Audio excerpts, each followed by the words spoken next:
नौजवान साथियों और मेरी इज्जत माम पर्दानशीन माँ और बहनों, वक्त बहुत कम है। अपनी बात को मुख्तसरन बयान करते हुए ख़त्म करूँगा तो यही कहूँगा कि अल्लाह सुब्हानहू तआला कुरान में इरशाद फरमाता है कि मैं उसी को आजमाऊँगा जो मेरा करीबी होगा, और उस आजमाइश में जो मुझसे खुश होगा तो मैं भी उससे खुश होऊंगा, और उस आजमाइश में जो मुझसे नाराज होगा मैं भी उससे नाराज हो जाऊंगा। बेशक हिंदुस्तान के 25 करोड़ के लगभग मुसलमान आज एक आजमाइश से गुजर रहे हैं, और इस आजमाइश में हमको सजदे में गिरकर अल्लाह का शुक्र बजा लाना है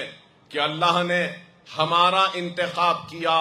और हमको मुंतखब किया इस आजमाइश के लिए। और अगर हम अल्लाह का शुक्र अदा करते हुए कामयाबी के साथ अल्लाह की रस्सी को मजबूती से थाम कर अज़्म और हौसले के साथ अपने ईमान को मजबूत करते हुए आगे बढ़ेंगे तो वो दिन दूर नहीं कि कामयाबी और कामरानी हमारे कदमों को चूमेगी। और ये कानून जो बनाया गया है तहफ़्फ़ुज़ वक्त के लिए नहीं बल्कि तबाही वक्त के लिए, इस कानून को वापस लेना पड़ेगा। लेकिन इसके लिए हमको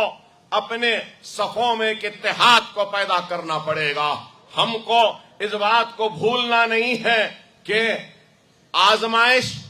आती है और आजमाइश में साबित कदमी से जो कौम आगे बढ़ती है तो उस कौम को शिकस्त नहीं होती, और हर कौम के तारीख में उरूज व ज़वाल लिखे हैं, मुसीबतें और परेशानियां लिखी हैं। बेशक हम आज उस आजमाइश से गुजर रहे हैं, लेकिन अल्लाह का शुक्र अदा करते हैं कि अल्लाह ने इस आजमाइश की घड़ी में हमको मुंतखब किया है, और हम एक साबित कदमी के साथ, ईमान की मजबूती के साथ, एक अज़्म के साथ, हौसले के साथ, इत्तेहाद के साथ मुस्लिम पर्सनल लॉ बोर्ड का जो भी एहतजाजी प्रोग्राम होगा उसको लब्बैक कहेंगे, और हम खांधे से खांधा मिलाकर एक सीसा पिलाई हुई मजबूत दीवार की तरह खड़े रहेंगे और हर तूफान का मुकाबला करेंगे और हम कामयाब और कामरान होंगे। मैं मजलिस इत्तेहाद अल मुस्लिमीन की जानिब से मुस्लिम पर्सनल लॉ बोर्ड से ये बात कह रहा हूं कि हम आपके साथ हैं। आप क़यादत करिए, हम आपके पीछे हैं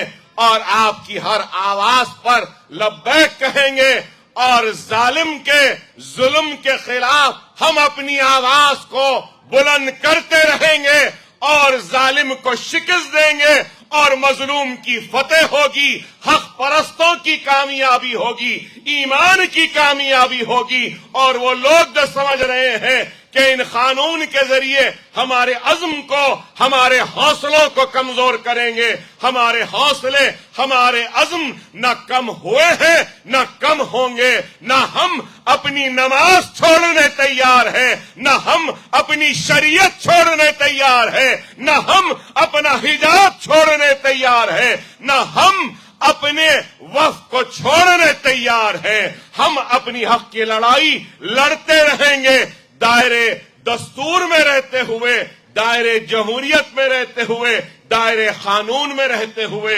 अपनी हक की लड़ाई लड़ेंगे। और अल्लाह की जात पर हमको कामिल यकीन है कि अल्लाह सुब्हानहू तआला जरूर हमको कामयाबी और कामरानी अता करेगा। यहाँ पर जितने लोग आए हैं मैं इन तमाम का शुक्रिया अदा करता हूँ कि आपने अपना कीमती वक्त निकाल कर इस धरने में शिरकत की, और अल्लाह का फजल करम है, नबी करीम सल्लल्लाहु अलैहि वसल्लम का सदका, औलिया अल्लाह की दुआएं, इन बुजुर्गों की दुआएं कि आज का धरना कामयाब हुआ। आने वाले कल में भी जो भी एहतजाजी प्रोग्राम का ऐलान होगा, आप और हमको मुस्लिम पर्सनल लॉ बोर्ड के परचम तले एहतजाज में शिरकत करते हुए एहतजाज को कामयाब करना होगा और इंशाअल्लाह कामयाब करेंगे। اور مودی سرکار کو مجبور کریں گے کہ یہ سیاہ قانون کو واپس لے. نعرہ تکبیر، نعرہ تکبیر، نعرہ تکبیر. وآخر دعوانا الحمدللہ رب العالمین. میں آپ تمام حضرات کا بہت بہت دل کی گہرائی سے شکریہ ادا کرتا ہوں کہ آپ حضرات نے اتنی تپتی ہوئی اور چلچلاتی ہوئی دھوپ کے اندر اللہ رب العزت کی وقف کردہ املاک کی حفاظت اور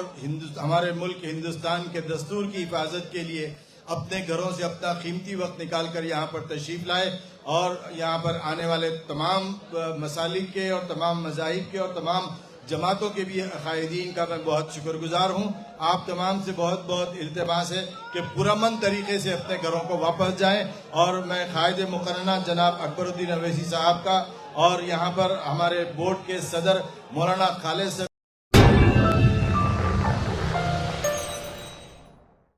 جرمنٹن super speciality hospital national award winner doctor Mir Jawad Zar Khan German trained senior orthopaedic surgeon and director. ماہر ڈاکٹرز ڈاکٹر واصف اعظم اور doctor Bharavi Chanduri senior cardiologist اور دیگر ڈاکٹرز نمایاں خدمات انجام دے رہے ہیں. Robotic surgery, advance cath lab, MRI، operation theatre, ICU، 2D ultrasound جیسی سہولیات سے آراستہ کارپوریٹ لیول ہاسپٹل. واجبی فیس میں ہر مرض سے شفا یابی کے لیے جرمنٹن سپر اسپیشلٹی ہاسپٹل عطا پور